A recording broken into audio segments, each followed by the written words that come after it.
First story, Fisherman of the Pacific, 1987. It happened on a moonless night, deep in the Pacific, miles away from the nearest shoreline. I was out on my boat, a 22-foot fishing vessel I'd used for years, chasing after tuna in the open water. The ocean was unusually calm, like glass, and the only sounds were the soft creak of my boat and the occasional splash of fish breaking the surface. I'd always loved the solitude of fishing. It was just me, the sea, and the stars. But that night something felt different. I can't explain it, but there was this weight in the air, like the ocean was holding its breath. Around midnight I noticed a faint glow under the water about 50 yards off the bow. At first I thought it was a school of bioluminescent fish, something I'd seen before. But this light wasn't moving like fish do. It was steady, deliberate, and growing brighter, as if it was coming closer. The glow spread, illuminating the water around my boat in an eerie greenish-blue hue. I leaned over the edge, trying to get a better look, and that's when I saw them. 3 figures emerging from the depths. They didn't surface like divers or animals. They just rose effortlessly, their glowing forms cutting through the water. Their bodies were translucent, almost gelatinous, and they pulsed with a soft, rhythmic light, like the bioluminescent jellyfish I'd seen before, but larger and intelligent. Their heads were elongated, with large black almond-shaped eyes that seemed to absorb the light around them. They didn't have mouths or noses that I could see, just those eyes that locked onto mine the moment they fully emerged. My chest tightened and I froze. It wasn't fear, not yet, but an overwhelming sense that I was looking at something I wasn't supposed to. Then, without warning, the boat began to vibrate. It wasn't the kind of rocking you'd expect from waves. It was a deep, low-frequency hum that seemed to come from everywhere and nowhere at once. I could feel it in my bones, rattling my teeth. The air felt heavier, thicker, like I was being pulled into something I couldn't see. The figures moved closer, gliding across the water's surface without disturbing it, their lights growing brighter with every inch they gained. I wanted to back away to grab the wheel and gun the engine, but my body wouldn't respond. It was like I was paralyzed, rooted in place by those eyes and that sound. One of the figures raised an arm, or what looked like an arm, and the glow around it intensified, casting long, flickering shadows across the deck. That's when the light engulfed me. It wasn't blinding, but it was all-consuming, like I'd been submerged in glowing water. The last thing I remember before everything went black was the sensation of weightlessness, as if the ocean itself had disappeared beneath me. When I came to, I wasn't on my boat anymore. I was in a space that didn't feel real, like the inside of a dream I couldn't wake from. The air, or whatever I was breathing, felt thick, humid, and carried a faint metallic tang. The walls around me weren't solid. They pulsed softly, glowing with the same luminescence as the creatures I'd seen in the water. It was almost like I was inside something alive. My body felt light, almost weightless, but my limbs were sluggish, like I was moving through water. I tried to sit up, but something held me in place. I looked down and saw that my arms and legs were surrounded by a translucent substance, thick and gelatinous, like a cocoon. It didn't hurt, but the texture sent a shiver through me. I could see vague, shifting shapes beyond the glowing walls, moving slowly, deliberately. I knew they were watching me. One of them entered the space, moving in that same effortless glide, as if it wasn't touching the ground, or maybe there was no ground at all. It came closer, and the glow of its body intensified, casting waves of shimmering light across the deep walls. Up close, I could see the intricate patterns beneath its translucent skin, vein-like structures pulsing with light, almost like its body was carrying some kind of liquid energy. It reached out with a long, webbed limb, and I flinched, instinctively trying to pull away, but the cocoon-like substance held me firm. The limb didn't touch me. Instead, it hovered just above my chest, and I felt a warmth radiate from it, spreading through my body. It wasn't painful, but it was deeply unsettling, like they were probing me in a way that went beyond physical touch. My mind felt exposed, like they were peeling back layers of my thoughts, memories, and emotions. The sensation grew stronger, more invasive, until it was almost unbearable. Images began to flood my mind, flashes of places I'd never been, stars I'd never seen, and shapes that didn't make sense. It was like they were showing me something, but I couldn't make sense of it. My heart was pounding, and I could feel the sweat, if it was sweat, dripping down my face, though the space didn't feel hot. Then, just as suddenly as it started, the probing stopped. The figure pulled back, and the glow in the room dimmed slightly. I could feel my body again, heavy and weak, as if I'd run a marathon without moving. The figure tilted its head, those enormous black eyes locking onto mine with an expression I couldn't read, if it even was an expression. Then it turned and drifted out of the space, leaving me alone with my racing thoughts and the pulsing glow of the walls. I don't know how long I was left there. Time didn't feel real in that place. It stretched and twisted in a way that was impossible to grasp. My thoughts felt tangled, like I was stuck in a loop of trying to understand what had just happened. My body was still too weak to fight against the strange cocoon that held me, so all I could do was stare at the pulsating walls and the faint shifting shadows that passed beyond them. Occasionally, I'd hear faint sounds, low melodic hums that resonated in my chest, almost like whale song, but more complex, layered. It wasn't until one of the walls began to shift, rippling like the surface of a pond, that I realized I wasn't alone anymore. The light in the room brightened, and two figures entered, their movements synchronized like they were part of the same mind. They approached me slowly, and this time I noticed they were carrying something. A device, or maybe a part of their own bodies, I couldn't tell. It was an orb, about the size of a grapefruit, emitting a faint white light. One of them held it close to my face, and as I stared into the orb, I felt that same invasive warmth from earlier. But this time, it wasn't just warmth. It was a pull. It felt like the orb was dragging something out of me, tugging at the edges of my mind.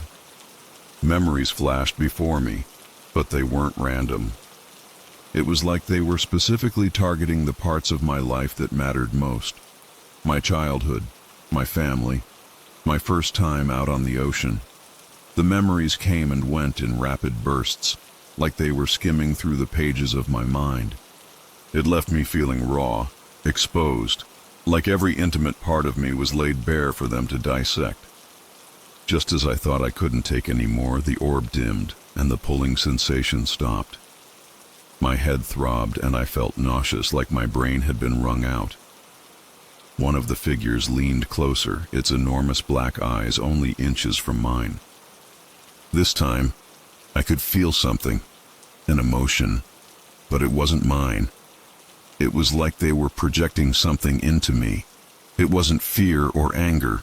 It was curiosity. I could sense their fascination, their intent to understand.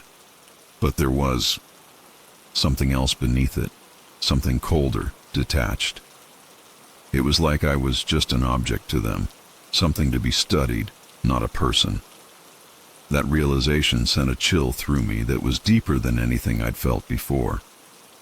The figure tilted its head again, then pulled back, and the two of them turned and left without a sound, leaving me alone once more in the glowing, pulsating chamber. I didn't think it could get worse, but I was wrong. The glow in the room began to intensify, pulsing faster and faster until it was almost blinding. The walls, if that's what they were, began to ripple and shift, as if the entire space was alive and reacting to something. I felt the cocoon around me tighten briefly before dissolving into a warm, viscous liquid that drained away as quickly as it appeared. My body dropped onto the smooth, glowing floor, weak and trembling, but free to move. I tried to stand, but my legs buckled under me, and I collapsed onto my hands and knees. That's when I noticed it. A low, rhythmic vibration that I could feel through the floor, like a heartbeat. It was faint at first, but it quickly grew stronger, accompanied by a deep, resonant hum that seemed to echo inside my chest. The room itself felt like it was alive, responding, changing, but I didn't know if it was reacting to me or to something else. The vibrations grew so intense that I could barely stay on my hands and knees. My head was pounding, and my vision blurred, but I forced myself to look around. The space seemed to be collapsing, the glowing walls folding in on themselves in a way that defied logic. Shadows moved erratically beyond the light, faster now, almost frantic. I could feel their presence, even if I couldn't see them directly, and it was suffocating. Then, out of nowhere, I was hit with a wave of cold air so intense it felt like it cut through my skin. The glow dimmed and I felt myself being lifted again, not by hands, but by that same weightless force from before. My body rose off the floor, and the room around me vanished, replaced by pure, impenetrable darkness. For a moment, there was nothing but the sound of my own heartbeat, hammering in my ears. When the light returned, I was no longer inside the chamber.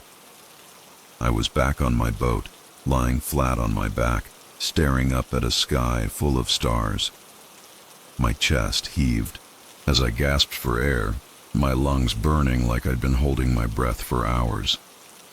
The ocean was still as glass, completely silent except for the faint lapping of water against the hull.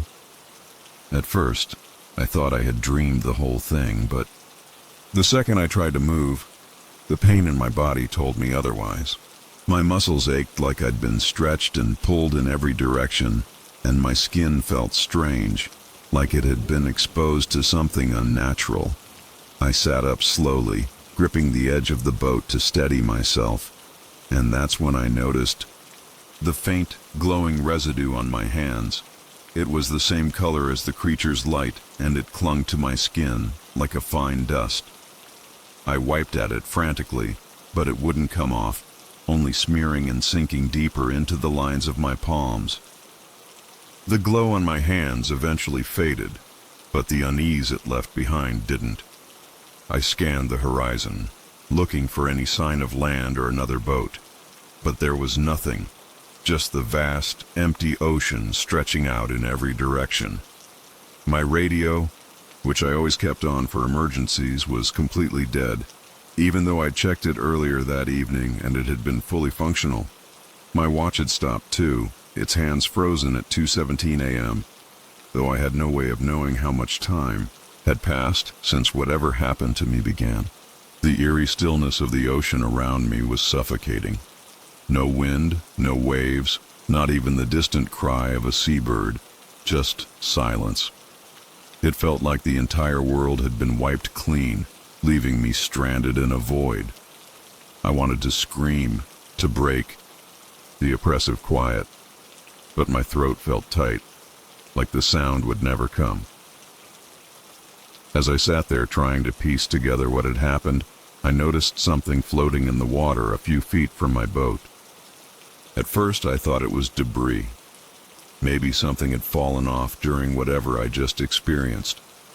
But as I leaned over the edge for a better look, my heart sank. It wasn't debris. It was one of the creatures, or at least what was left of it. Its body was dim, the glowing light that had once pulsed through it now faint and flickering like a dying ember. Its translucent skin was torn in places, revealing intricate web-like structures beneath. I couldn't tell if it was alive or dead, but the sight of it filled me with a strange mix of fear and pity. For a moment I considered reaching out to pull it aboard, but something inside me screamed not to touch it. Instead, I watched as it slowly sank beneath the surface, disappearing into the depths. That was the last thing I saw before I heard the hum again. It started faint, almost imperceptible, but it quickly grew louder, vibrating through the hull of my boat and into my chest. The water around me began to ripple, and the glow I'd seen earlier returned, this time surrounding my boat in a perfect circle. My instincts told me to get out of there, but the engine wouldn't start. I yanked at the cord again and again, my hands slick with sweat and trembling with panic, but it was no use. The hum grew deafening, and the glow beneath the water grew brighter until it felt like I was sitting on top of a spotlight. Then, just as suddenly as it started, everything stopped. The light vanished, the hum was gone, and the ocean returned to its eerie, silent calm. My engine roared to life on the next pull, as if nothing had ever been wrong with it. I didn't look back as I sped toward shore, my heart pounding and my hands gripping the wheel so tightly they ached. When I finally reached the dock, the sky was just beginning to lighten with the first hints of dawn. I stumbled off the boat, my legs barely able to carry me, and collapsed onto the wooden planks. I wanted to tell someone, anyone, what had happened, but the words wouldn't come. How could I explain something I didn't even understand myself? I spent hours sitting there, staring at the horizon, half expecting to see the glow return. It never did, but the feeling of being watched, of being marked, hasn't left me since. Even now, years later, I can still feel it sometimes. That weight in the air, that sense that something is just out of sight, waiting. And the worst part, I don't think it's over. I think they'll be back. Second story, The Maldives Diver, 2010. I don't know how to even start explaining what happened that night. I've replayed it in my mind so many times, and it still feels like some kind of fever dream.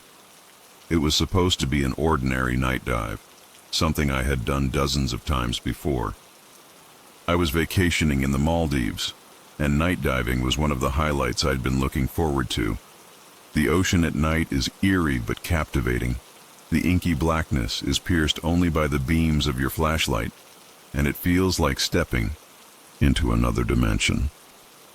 That evening, the waters were calm, the sky was clear, and there wasn't a single sign that the night was about to take a terrifying turn. I remember descending with the group, the faint hum of regulators and bubbles, breaking the silence. Everything felt normal until it didn't. About 20 minutes into the dive, I noticed something strange. A faint bluish light appeared in the distance below us, way deeper than we were supposed to go. It wasn't like the light from another diver's flashlight. It had this shimmering, pulsating quality, like it was alive. I instinctively pointed it out to the others, but when I turned to look, nobody seemed to notice. They just kept moving along, scanning the reef for the usual nocturnal creatures. I couldn't shake the feeling, though. The light was beckoning, me, pulling me in like some sort of magnet. Against my better judgment, I started to descend, slowly at first, just trying to get a better look. I kept glancing back at the group, but they were too far now, their lights faint and distant. My instincts were screaming at me to stop, to turn around, but I kept going, as if I didn't have a choice. The deeper I went, the stronger that light became, spreading across the ocean floor like a glowing web. It wasn't a single source anymore. It was everywhere, dancing and rippling through the water. That's when I saw it, a city, or at least something that looked like one.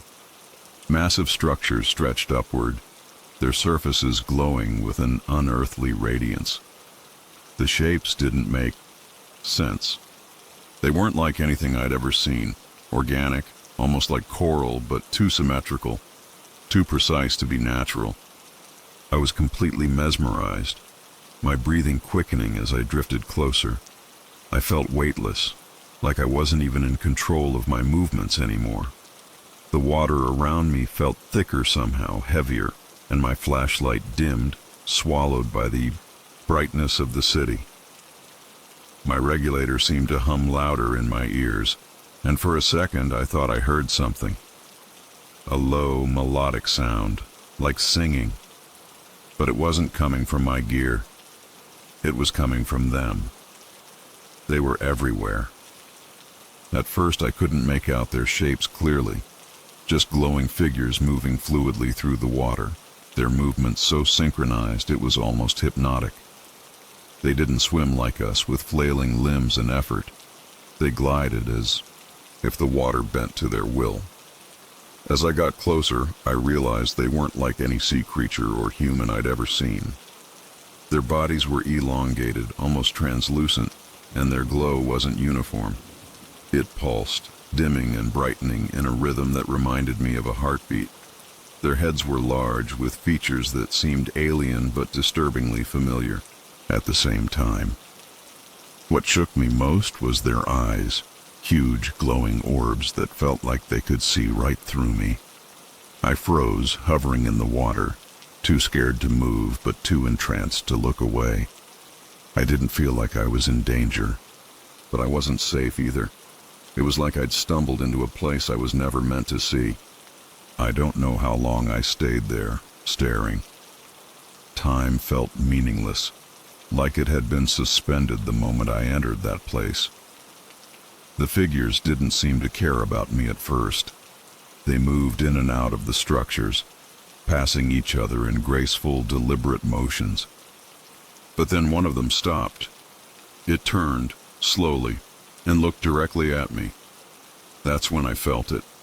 The most overwhelming, suffocating sensation I've ever experienced. It wasn't fear, exactly. It was like my thoughts weren't my own anymore. Like something was reaching into my mind and pulling me apart piece by piece.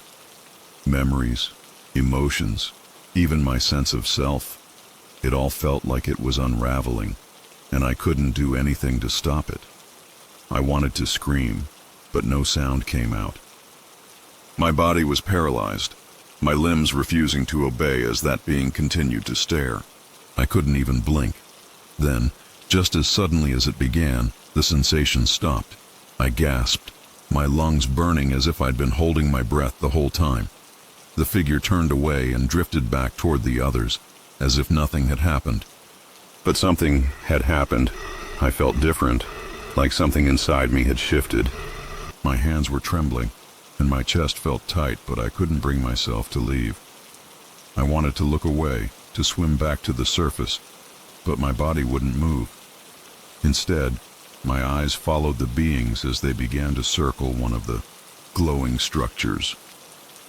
It was massive, like a pillar that stretched up into the darkness above. The melodic sound I'd heard earlier grew louder, resonating through the water and into my bones. It was beautiful and horrifying all at once. And then, just when I thought I couldn't take it anymore, the light around the city flared, so bright it felt like the ocean itself was splitting apart. The flash of light consumed everything. I shut my eyes instinctively, but even through my closed lids, I could see the brightness searing into my vision. My body felt weightless, untethered from the ocean around me. I had no idea if I was floating, falling, or if I was even still underwater. It was like being trapped in a void of pure energy. My ears were filled with an intense ringing, drowning out even the sound of my own breath.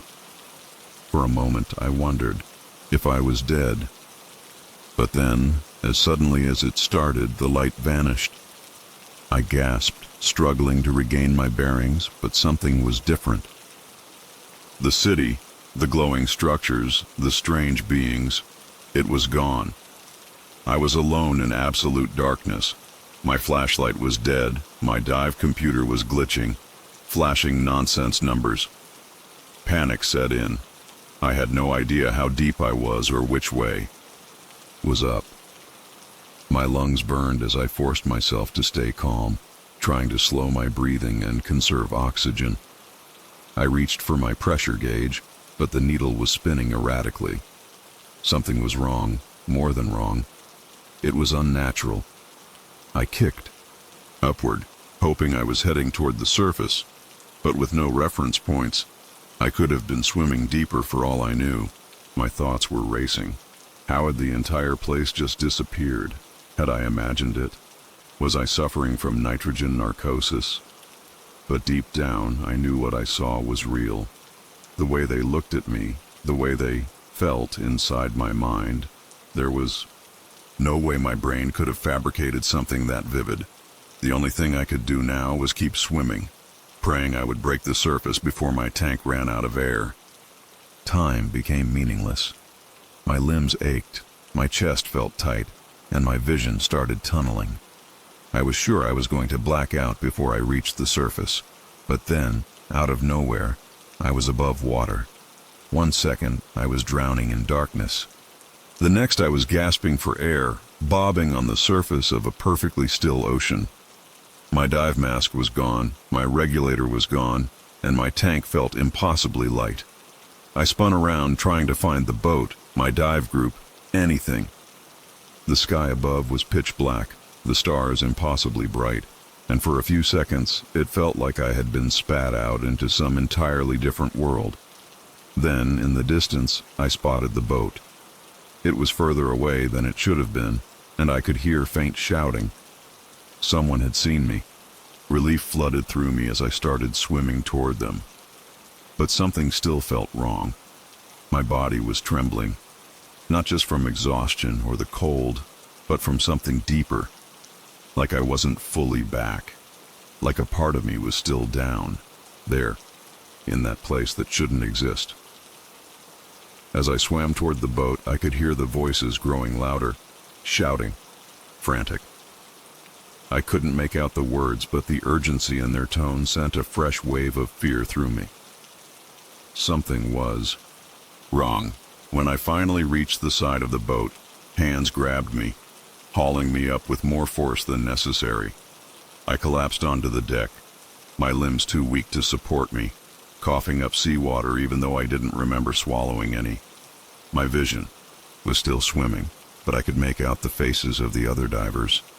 Wide eyes, pale skin, looks of absolute shock. "Where the hell were you?" someone finally managed to say. I tried to answer, but my throat was raw, my mind still scrambling to make sense of what had just happened. "You were gone for over an hour," another voice said, disbelief dripping from every word. That didn't make sense. It felt like minutes, maybe 15, 20 at most. But an hour, that was impossible.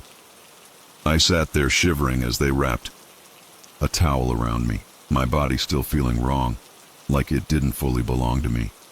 The dive leader was pressing me for answers, asking if I got lost, if I ran into trouble with my gear, if I suffered a blackout. I wanted to tell them. I wanted to explain everything I saw, everything I felt, but I knew how it would sound. They wouldn't believe me. Hell, I barely believed it myself. So I just shook my head and muttered something about losing track of the group and getting disoriented. They exchanged glances, clearly uneasy with my response. But they didn't push further, not yet. The boat started heading back to shore, but even as the island's lights came into view, I felt no sense of safety. The moment I looked down at my hands, my breath hitched. My fingertips, barely noticeable in the dim light, had a faint bluish glow. I clenched my fists immediately, pulling the towel tighter around me. My mind raced, trying to rationalize it. Bioluminescent plankton, maybe. Some residue from the dive? But no, this wasn't normal. The glow pulsed, faint but rhythmic, like a heartbeat. I rubbed my hands together, trying to wipe it off, but it didn't go away. I suddenly felt sick, like something inside me had shifted in ways I didn't understand. I didn't say a word for the rest of the trip back. When we finally docked, I stumbled off the boat, muttering some excuse about exhaustion, ignoring the lingering stares. Back in my hotel room, I locked the door, turned off all the lights, and hesitantly held my hands out in the darkness. There, it was, still glowing, still wrong. My stomach twisted, dread creeping into every inch of my being. Whatever happened down there, whatever those things did to me, I didn't come back the same. I barely slept that night. Every time I closed my eyes, I saw them. The glowing figures, the impossible structures, the way the light moved like it was alive. My body ached in a way that had nothing to do with exhaustion. It felt deeper, like my bones were humming with something foreign. I kept checking my hands, watching the faint glow pulse under my skin, terrified that it would grow stronger. At some point, I must have dozed off, because I woke up to the sound of my phone vibrating violently on the nightstand. When I reached for it, my fingers left behind faint streaks of blue light on the sheets. My stomach twisted. The caller ID showed an unknown number. I hesitated, then answered. Silence. Then a sound. Not a voice, but something melodic, something familiar. That same humming resonance I heard underwater, the one that crawled inside my skull and refused to leave. I hung up immediately, heart pounding so hard I thought I might be sick. I scrambled to the bathroom, turning on the faucet, splashing cold water on my face. My reflection looked wrong. Not just tired. Wrong. My pupils looked slightly dilated, my skin paler than usual. My breathing was uneven, and no matter how much I told myself to calm down, I couldn't shake the feeling that something else was in the room with me. I turned away from the mirror, gripping the sink, trying to ground myself. Maybe I was just in shock. Maybe my brain was making connections that weren't there. But then the lights flickered, the same way my flashlight had died down there. A cold, electric dread settled in my stomach. Something had followed me back. I wasn't supposed to leave that place, and now I knew with absolute certainty they weren't done with me. For the rest of the trip, I avoided everyone. I kept my hands in my pockets, wore long sleeves even when the sun blazed. I didn't dive again. I barely left my room. The calls kept coming, always from unknown numbers, always the same eerie hum on the other end. I stopped answering. The night before my flight home, I woke up in the middle of the night to something I felt more than heard. A pressure, a presence. The air in the room felt thick, electric, the same way the water had felt before everything vanished. I didn't move. I didn't breathe. And then, just for a second, I saw it. Just a flicker, a shadow of light in the corner of the room, shifting like something watching from behind a thin veil of reality. Then it was gone. The air felt normal again. But I knew it wasn't over. It's been years since that night, and I still don't have answers. The glow in my hands faded after a few weeks, but I still dream of that city. I still wake up gasping, convinced I'm back in the water, floating above something vast and unknowable. The calls stopped eventually, but sometimes, when the world is completely silent, I swear I can still hear that humming in the back of my mind. I don't tell people about this. Who would believe me? But I know what I saw. I know what happened to me. And sometimes late at night, when I let my mind wander too far, I wonder if I ever really made it back. Or if some part of me is still down there, lost in that impossible glowing abyss.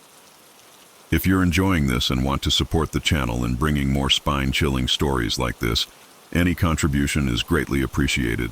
The donation link is pinned in the first comment, and even the smallest support means so much.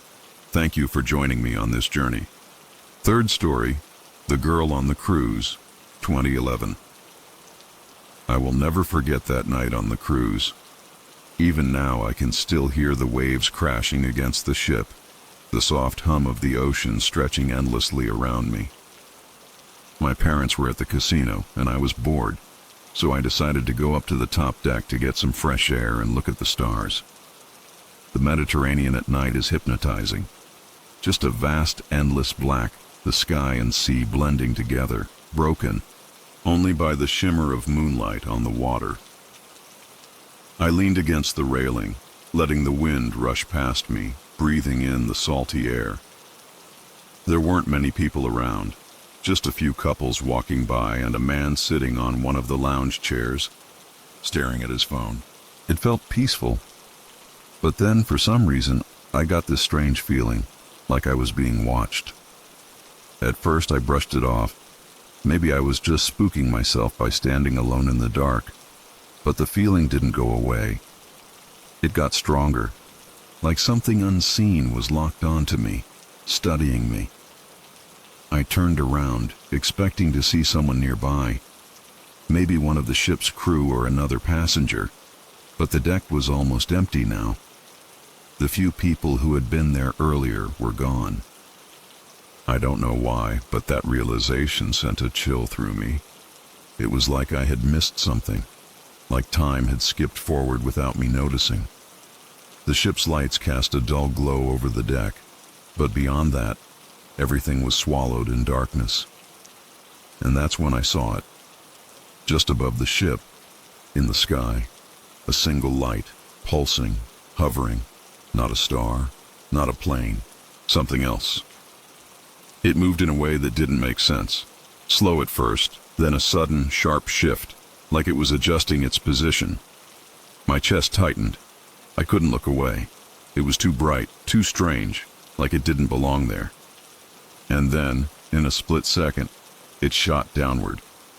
Not toward the ocean, toward me. I gasped and stumbled back, my heart slamming against my ribs. The light got bigger, closer, but it wasn't blinding. It was almost soft, like it was wrapping itself around me. I tried to scream, but no sound came out.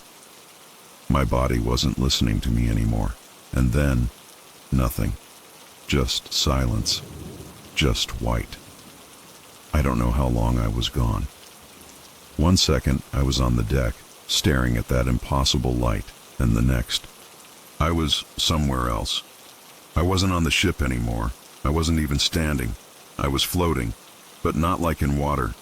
There was no resistance, no weight to my body at all.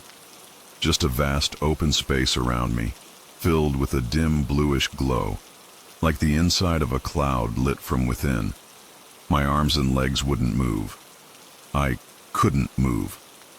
My breath came in shallow, panicked gasps, but the air, or whatever I was breathing, felt thick, like it wasn't meant for me. Then I realized I wasn't alone. Shadows shifted in the glow, figures moving in and out of focus, but I couldn't make out any faces. I tried to speak, to ask where I was, but my voice was gone. I wasn't even sure if I had a voice anymore. The light around me pulsed, and suddenly I felt something inside my head.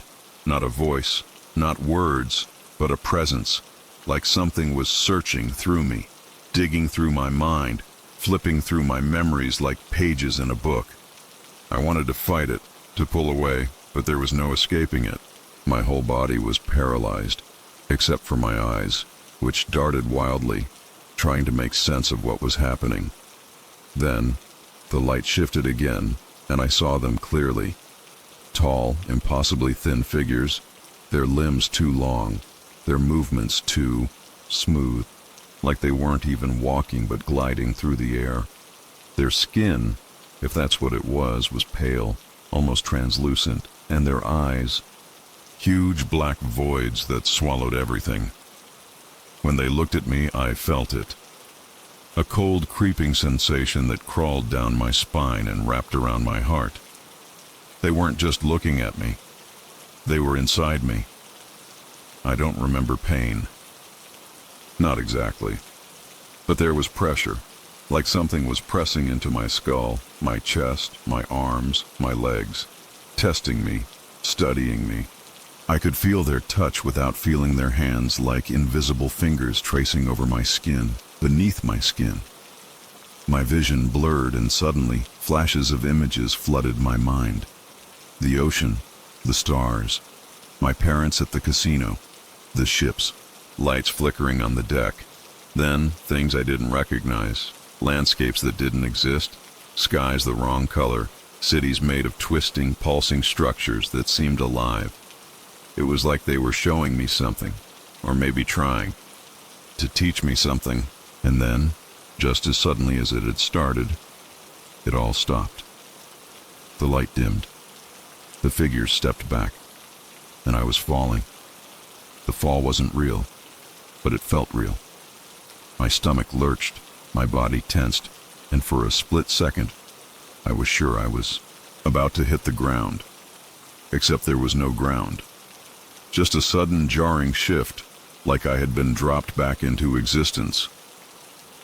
My knees buckled, and I collapsed onto the deck, gasping, my hands slamming against the cold, textured surface of the ship. The sounds of the ocean, the distant chatter of passengers, the hum of the ship's engine, it all came rushing back at once, too loud, too sharp, like I had been underwater and suddenly broken through to the surface. My body felt wrong. My skin tingled, my limbs ached in ways I couldn't explain, and there was this strange buzzing in my skull, like a faint electrical current running through me. I blinked rapidly, trying to steady myself, trying to process what had just happened, but it was like my brain couldn't hold on to it. The memories were already slipping, fading, like a dream unraveling the moment you wake up. But I knew. It wasn't a dream, I knew. My first instinct was to look around, to see if anyone had noticed that I had been gone. But everything looked normal, too normal. The same ship, the same deck, the same night sky stretching above me. A couple walked past me without so much as a glance, deep in their own conversation. Further down, a crew member leaned against the railing, checking his phone. I turned back toward the lounge chairs, expecting to see the man who had been sitting there earlier, but he was gone. Or had he ever been there at all? My hands were shaking. I pressed them against the deck, trying to ground myself, trying to convince myself that I was really here again. But something was still off. The air felt too still. The ship's movements felt different, like I wasn't quite in sync with reality anymore. And then I saw it, just beyond the railing, hovering low over the water, almost blending into the darkness. The light. It hadn't left. It was watching. A cold wave of fear crashed over me, stronger than anything I had felt before. My mind screamed at me to run, to get as far away from that thing as possible. But my body refused to move. I just stood there, staring, my breath coming in shallow gasps. The light pulsed, shifting slightly, and for a split second, I had the terrible, gut-wrenching certainty that it wasn't done with me yet. That this, whatever this was, wasn't over. I don't remember making the decision to move. But suddenly, I was backing away, my legs stiff and unsteady beneath me. I forced myself to turn around, to walk, then run, down the deck, my heart pounding so hard I could feel it in my throat. I didn't stop until I reached the door leading back inside the ship. I yanked it open and stumbled through, barely registering the confused looks from a couple of passengers as I rushed past them. I didn't care. I just needed to get away. I didn't stop running until I was back in my cabin. My hands were shaking so badly that I fumbled with the key card, swiping it, twice before the door finally unlocked. I slammed it shut behind me, locked it, then pressed my back against it, trying to steady my breathing. My head was spinning, my chest tight, my whole body still buzzing with that strange electric sensation. I could still feel it, like whatever had taken me had left something behind. something crawling under my skin, something watching from inside my own mind. I squeezed my eyes shut, trying to push the feeling away, but it didn't work. The moment my eyelids closed, I saw them again. The pale figures, the black, endless eyes, the shifting, pulsing landscapes that didn't belong to this world. I gasped and forced my eyes open, stumbling toward the bathroom, flipping on the light. I needed to see myself, to make sure I was still me. My reflection stared back at me, wide-eyed and pale. I looked the same. No marks, no scars, nothing visibly wrong. But the longer I stared, the less sure I became. My pupils looked too large, swallowing almost all the color in my eyes. My skin had this weird, almost unnatural sheen to it, like I had been wiped clean of something. I ran my hands over my arms, my face pressing against my skin like I was testing if I was real. And then, as I tilted my head, something caught my eye, a small mark just behind my ear. I turned my head, pulling my hair back, my breath catching in my throat. It was a tiny, almost imperceptible puncture wound, like a needle had been inserted there. But I didn't remember anything like that before tonight. My stomach twisted, my hands clenched into fists. That was proof, wasn't it? Proof that something had happened, that it wasn't just a hallucination or a nightmare. But the worst part, the part that made my blood turn to ice. I didn't feel afraid anymore. I should have. I knew I should have. But there was something else, something underneath the fear, something terrifying in its own right. Familiarity. I didn't sleep that night. I didn't even try. I just sat on the edge of the bed, staring at the door, listening. The ship hummed softly, the occasional distant voices of other passengers drifting through the thin walls, but nothing out of the ordinary. Nothing that explained what had happened. My parents came back to the cabin sometime around 2 a.m., laughing softly, their voices muffled. I thought about telling them, about waking them up and showing them the mark behind my ear, about begging them to believe me. But I didn't. Something stopped me. Something deep in my gut told me not to say a word. Instead, I lay down, eyes wide open, heart still pounding in my chest, and I waited. For what? I don't know. Maybe for the buzzing in my head to stop. Maybe for sleep to finally take me. Or maybe, just maybe, for that light to come back. The rest of the cruise passed in a blur. I barely spoke. I barely ate. I felt disconnected from everything, like I was moving through a dream I couldn't wake up from.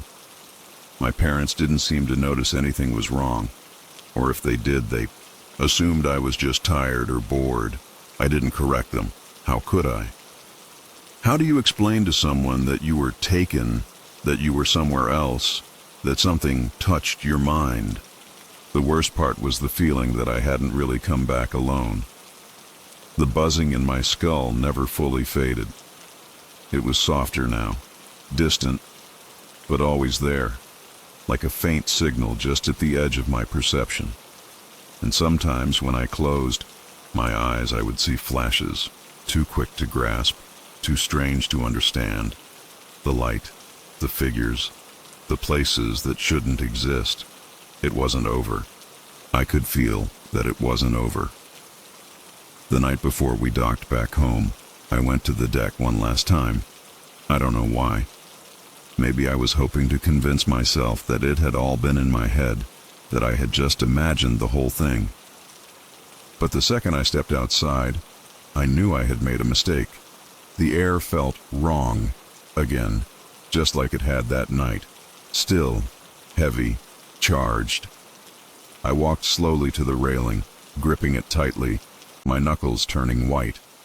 The sea stretched endlessly in front of me, dark and calm, but I wasn't looking at the water. I was looking at the sky, searching, waiting. And then, Just as I was about to turn back, I saw it. A single light, far above, motionless, watching. My breath caught in my throat. It pulsed once, twice, like a heartbeat. I didn't run this time. I just stood there staring back at it, my mind strangely quiet. And for the first time since that night, I understood. It wasn't waiting for me.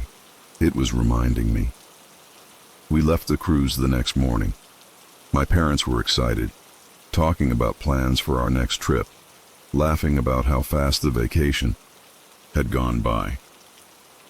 I nodded along, pretending to listen, pretending to be normal, but I wasn't normal anymore. I could feel it in my bones, in my thoughts, in the silence that had settled inside me. When we got home, I checked the mark behind my ear in the mirror. It was still there, still healing. A part of me wanted to believe it would eventually fade, that maybe with time, all of this would just disappear. But deep down, I knew the truth. It didn't matter if the mark faded. It didn't matter if the memories slipped away like dreams. They would come back. Maybe not today, maybe not tomorrow, but one day I would see that light again. And when I did, I wouldn't have a choice. Because this time, they wouldn't need to take me. This time I would go willingly. I don't know why I'm even writing this. Maybe to prove to myself that it happened. Maybe because some part of me is hoping that someone out there has gone through the same thing, that I'm not alone. But the truth is, I don't need anyone to believe me. I know what happened. I know what I saw. And most of all, I know that they're not finished with me. So if one day I disappear, if I go missing without a trace, if my family and friends never hear from me again, just know this. It wasn't an accident. It wasn't a choice. It was always meant to happen. The light came for me once, and it will come again. So, what did you think of this story? Did it scare you? Was there a part that gave you chills or stuck with you the most? I'd love to hear your thoughts. Leave a comment below. If you have had a similar experience or have suggestions for future horror stories, let me know too. Thank you for watching and being part of this amazing community. See you in the next story.